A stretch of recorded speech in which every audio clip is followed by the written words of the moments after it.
Welcome, everyone, to A Mexican and a Redneck Father of the World. We are your host and surrogate fathers, Juan and Ben. Today we'll be discussing why men must be vulnerable and communicate in our marriages. Well, simple answer for that, Ben, is because, I guess we're right and we just got to tell our wives and explain to them how we're right. Is that right? Am I right? Yeah, we're going to make sure our wives don't hear this episode.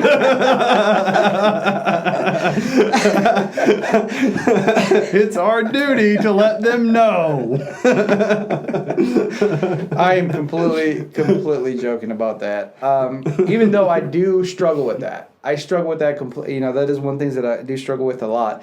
And I guess going back to this topic as far as like why you want to be vulnerable with them, because you want them to see your humanity in you. You want them to be a part of you. Sure. I was remembering my godfather.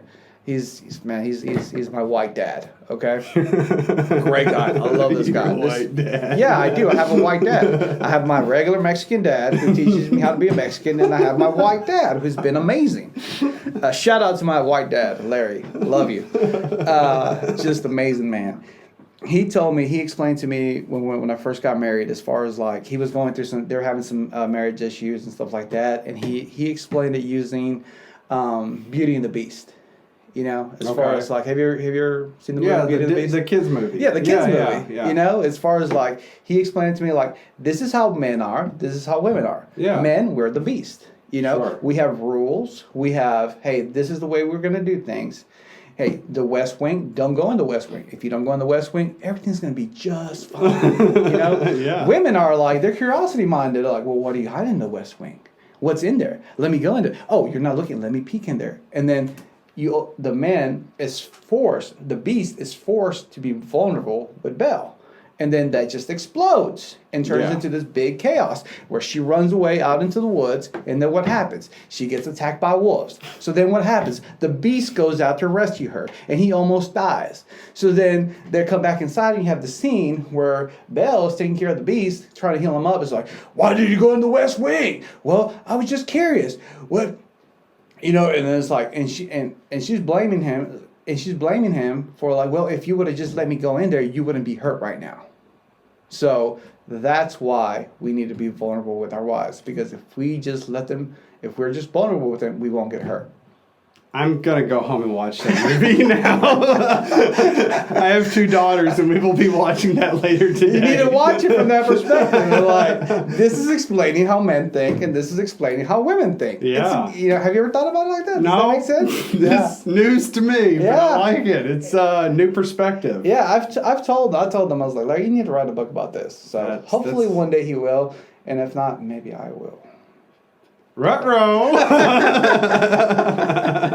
I love it. No, I mean, it's a real thing. I know, I've been married 12 years now, and after my first year of marriage, it was all good. It was, we're hanging out, having fun, doing our married stuff, and life's good. And then life got a little harder, and I've always heard, I don't know how true this is, but statistically, a marriage is going to fail in the second year and the 7th year, for whatever reason. Mm-hmm. Those years have some meaning, it seems like. I keep hearing that. It could be totally wrong. I don't know. I'm not a psychologist. But, our second year, that first or second year, it got a little rocky, little rough, okay, marriage is hard, and it's not just and then we got married and lived happily ever after. It's a day-to-day task, and I was closed off. I was that beast you were talking about. And part of it came from maybe a societal impression of what a man should be. What is a man? I'm strong. I'm making decisions. I can do this. Why do I need to open up to her? She knows who I am. She sees me every day. And then after 2 years of that, or a year of that leading into 2 years, there was an awareness of me and like, hey, that's not how it is. All this stuff I've learned about society where I'm supposed to be a man, quote unquote, wasn't what I thought it was. Yeah, it's funny you say that, but it's like, I think about it like, every time you and I would hang out, and I would come home and my wife would be like, oh, how was it? Oh, it was great. Oh, what'd you guys talk about? We didn't talk about anything, we hung out. Why would we talk? We hung out. So what was great about it? Well, we hung out.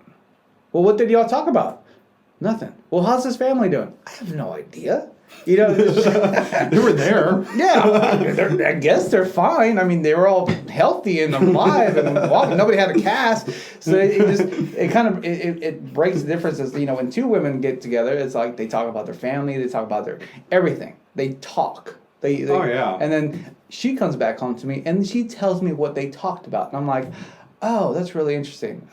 Was it like a month ago we got together and our families were together and we talked a little bit, but it was strategizing about how to build my garden. And we didn't really talk. We dug holes and planted plants and removed weeds and put up fences for the chickens not to eat the vegetables, you know, but that's it. It's that, well, we don't talk. And so at my second year of marriage, I realized I'm not talking to this woman. I'm just telling her the way I want things to be, you know. And so we had good jobs. We had a nice house. We had our cars. And she's like, I want kids. I want kids. I want kids. I'm like, I don't want kids. I don't want kids. And she's like, why don't you want kids with me? Like, is that an issue? Because we're married. We have everything we should have for kids. Why don't you want kids with me? Why aren't you talking to me? Why aren't you communicating? And I realized I was looking at vulnerability as this like weak man's thing, but it turns out, which I don't want you walking around crying all day, talking about your feelings and how miserable you are. None of that. But, well, when I finally broke down and said, I'm afraid to have kids, I didn't have the best childhood. I found myself at the age of 12 starting to help raise my sister up and through my teenage years, you know, and taking care of her after school. And during summer times, it was doing some house cleaning, doing some cooking, you know, making sure she gets off the bus and home from school okay, and let my mom know. It was like, that's what I did. So it's like, I don't want to have kids. I'm afraid, what if I might get a divorce like my parents, you know, like, and there was a thing where I'm not telling her this stuff. And that was important for her to know, because once I told her, it was just like this great big wall had been torn down. And she was like, oh, okay, that makes sense. You're just dealing with some baggage and some hurt from your past. It's kind of like Beauty and the Beast. When the Beast finally opens up to her and explains the importance of the rose. You explained the importance of the rose, Ben. Good for you.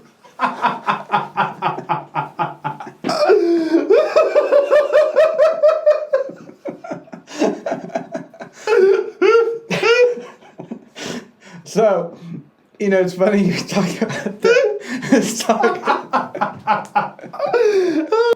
Okay, so Beauty and the Beast. It's does that not make sense though? It makes sense. Yeah, he explained the importance of the rose, and they started. That's when she fell in love with him. That's she it. She saw past that ugly, you know, fur coat that he was wearing all the time, and is like, oh, there's a prince inside of there. Yeah. So, yeah. You know, it's funny, man. So the topic of the conversation today is about communication with our wives as well, versus and being vulnerable. I remember when me and my wife, we got married, I was working retail. And so as far as like, you know, working retail, you're talking to people all day long, you know, and then funny things happen, and then you talk to your coworkers and you tell them, oh man, this is hilarious. You know, oh, it was so much fun. Oh yeah. And then you get home and you're tired, you're exhausted because you've talked all day long. Yeah. You know? And then so I would get home and Brittany would be like, hey, how was it today? Oh, it was great. Well, what was good? Oh, it was just, you know, I sold some stuff. It was good. We know how to go. Well, what happened? Not much. Nothing. Everything was good. And then I remember listening to John Maxwell. He had this, the rule of five. Is basically he had a 3x5 card, and he would write down 5 things that would happen to him throughout the day, and he would make sure to come home and talk to his wife about about it. Because it's like, and it made so much sense, because it was like, he talked about from the perspective of like, you know, when something happens to you, you tell all your friends, you know, and you tell them and you repeat the story. You'll find somebody down the hallway like, hey, let me tell you what just happened. You know, you'll find somebody to tell the story. But then by the time you get home, you've already told your story. So you don't want to tell it again because, no, I've already got this out. I'm good, you know. But she's not a part of it. And I remember I would come home And like early in marriage, I'm like, I'm the man, so I need some decompression time. I need some me time, woman. I'm gonna go in my man cave and decompress for a little bit.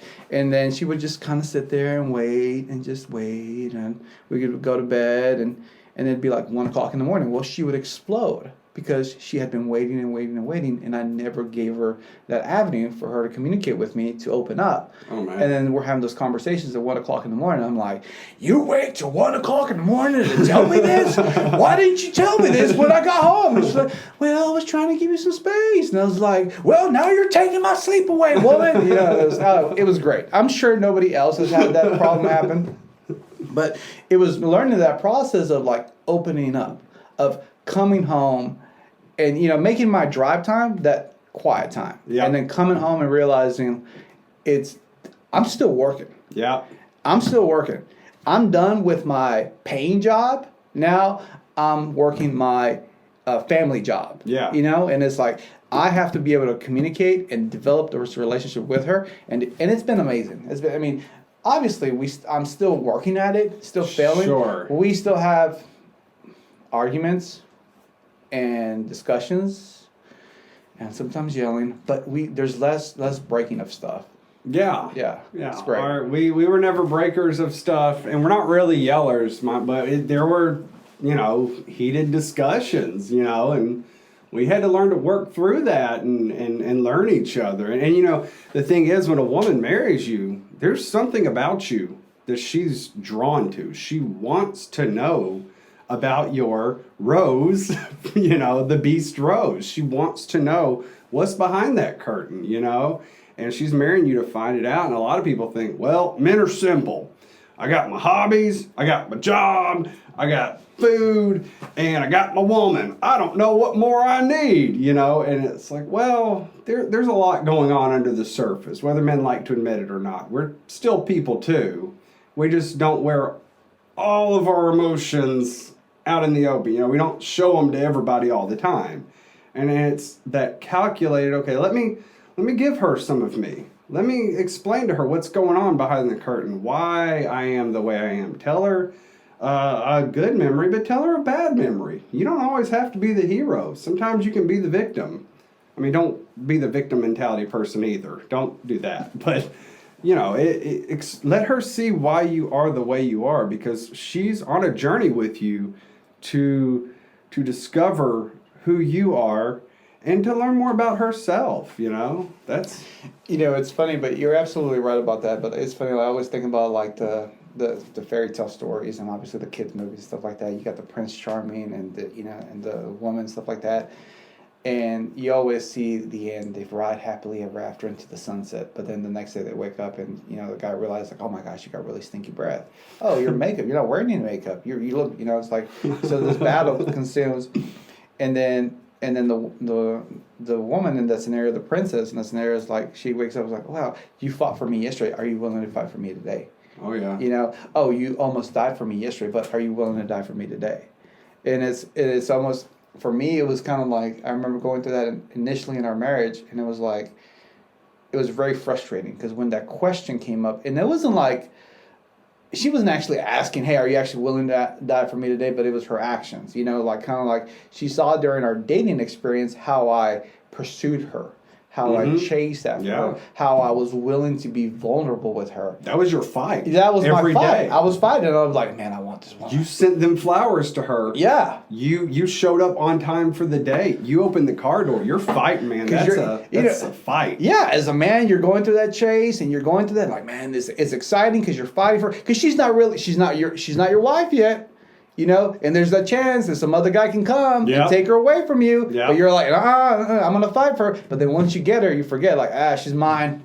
She's in the kitchen making me a sandwich. She ain't going nowhere. Where's that sandwich at, woman? But then you forget, you still have to be fighting for her. Yeah. Because the scenario's still the same. Some other guy can come in there and take her away from you. That's it. And when you get married, the fight is, I'm going to pick up these clothes off the floor and wash them and fold them for you. The fight is, I'm going to sweep the floors. The fight is, let me run to the store and grab that milk and sugar we need, Yeah, the fight is telling her what happened to you during the day. Telling her what happened. It's like, Tell her the story, the funny story that you told your friend, all your friends, but then you get home and you're like, I already told it. Tell her that. Yeah. You know, it's. I learned this. They want to be a part of your life. Yeah. They don't want to go on the battle with you. They want to hear about the battle, so that they can feel like I'm part of it. Because it's so funny that I hear my wife talking to friends about like my stories that I've told her as though she experienced them, as though she was there. And I was like, you weren't there. Yeah. I was there. Yeah. But because we are one, because we're married, she Yeah. was there. Because I shared that part of my life with her. So now that part of my life that I experienced, it's her experience, and then we're experiencing it together. And she's proud of you. Yes. She wants. This is my husband. Yes. He did that thing at work. I need you to know about it, friend. You know? Exactly. Exactly. Yeah. You know, it's kind of like whenever you get a big promotion and your wife tells everybody, "Oh, he just got a big promotion." Oh, yeah. Oh yeah. Yeah. You know, and it's Absolutely. like, yeah. Absolutely. Anyways, guys, with that being said, I hope you guys enjoyed this episode of A Mexican Redneck Follow the World. We are your host, and we just want to let you know that we love you, we're proud of you for who you are, and we wish you a good day.